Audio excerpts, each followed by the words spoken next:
I'm an idiot who is trying to develop his own video game. But as it turns out, it's not as easy as it looks. Well, either that or I'm stupid, which could very well be the case, but let's not go into details. And you see, if it comes to game development, doing the programming is one thing. And as a software developer, I do feel quite comfortable in doing so. But designing video games requires a different skill set, which I think I do not have yet. And that's why I occasionally ask friends for feedback and let them play test the game.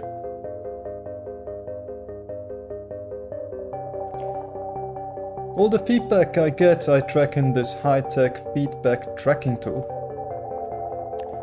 And some of the things they complained about is it's kind of weird if you have to restart the level, it's not that great. Another thing is once you've started the game and you fail, it's annoying to put everything back where you want.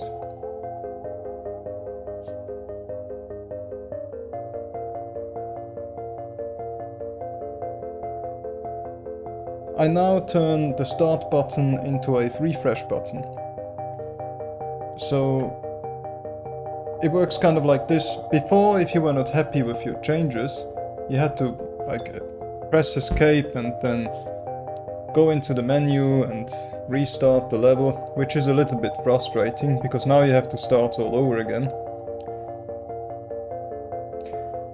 So what's happening now is that after you've pressed start, the start button turns into the refresh button, you can press it and the level just resets. Which is a lot easier to use.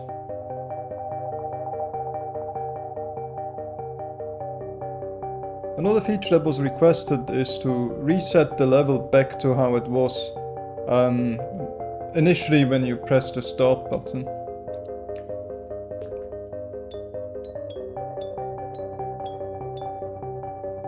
So now if you press refresh, the level just resets, so all the elements move into the position where they were in the beginning, and you can just start all over again.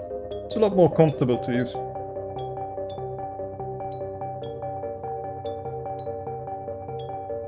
In case the player wants to just reload the level entirely, you can still do so from the menu. The cables, the plugs of the cables, in case they were plugged into a socket, they will just try to plug themselves in again. In case they were not, they just move back to their starting position. Everything which moves on the board, they do the entire movement in reverse but sped up. And rotatables, so these rotation handles for example, they will just move back to the initial rotation. And then the level is as it was in the beginning.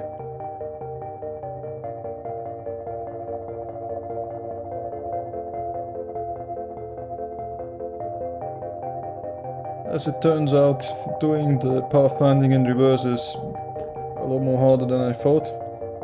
And when I play tested this level, it didn't work. That's why I just track that position and just do everything in reverse.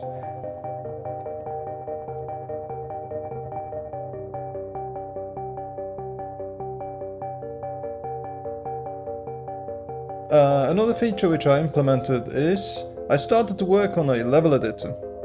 Not necessarily something which people requested, but I thought like the main fun I'm getting out of the game is actually designing my own levels and building these like weird machines and then automating things, automating their movements or letting them spawn all the balls and just building stuff in general, which I think is a lot of fun. And it would be great if players could build their own levels and put them together and then, for example, send them to friends and let them test them, or create puzzles for their friends to solve, for example. Everything is here still kind of work in progress. It was actually quite hard getting everything to run because when I wrote all the scripts, I didn't really have in mind to create a level editor for it, so yeah, it did require a lot of refactoring, but in general I think the code is in a way better place now than it was when I started working on the level editor. So even if in the end, I don't know, maybe I will not put it into the final game, but it did actually make the code base better, which I think is good. So as you can see, you can just spawn new objects, put them into the game. You can then connect everything, and on the lower left you have a start button, which then kind of it makes all the objects behave as if the game was running.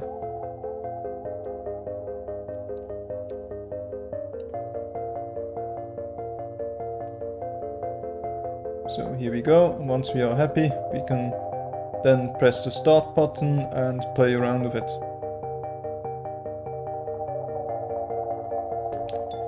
Now everything is supposed to work as if the game was running. Okay, that's kind of a bug in there. There's only supposed to be one start button, not multiple of them. So let's change it into another one.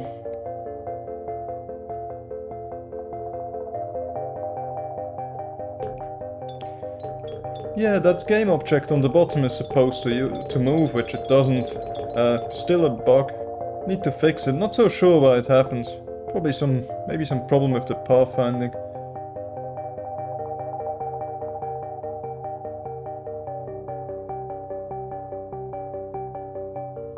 But yeah, all the objects, you can select them and edit them. Usually on the bottom right you have everything which you can use, or which you can change rather. The board itself, you can also now easily edit like this. You can add new things to it, you can extend it, you can remove parts, and that's actually a lot nicer than working with the editor in Unity. That's a weird bug, not so sure why that happened, but don't think I have to be too worried about it.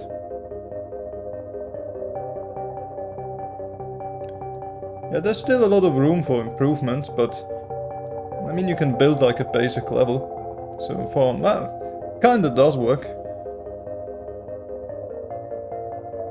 Whee!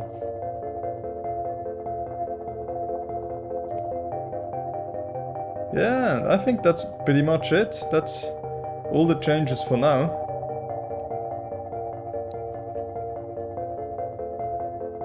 And, yeah, I hope you enjoyed it. Maybe see you another time.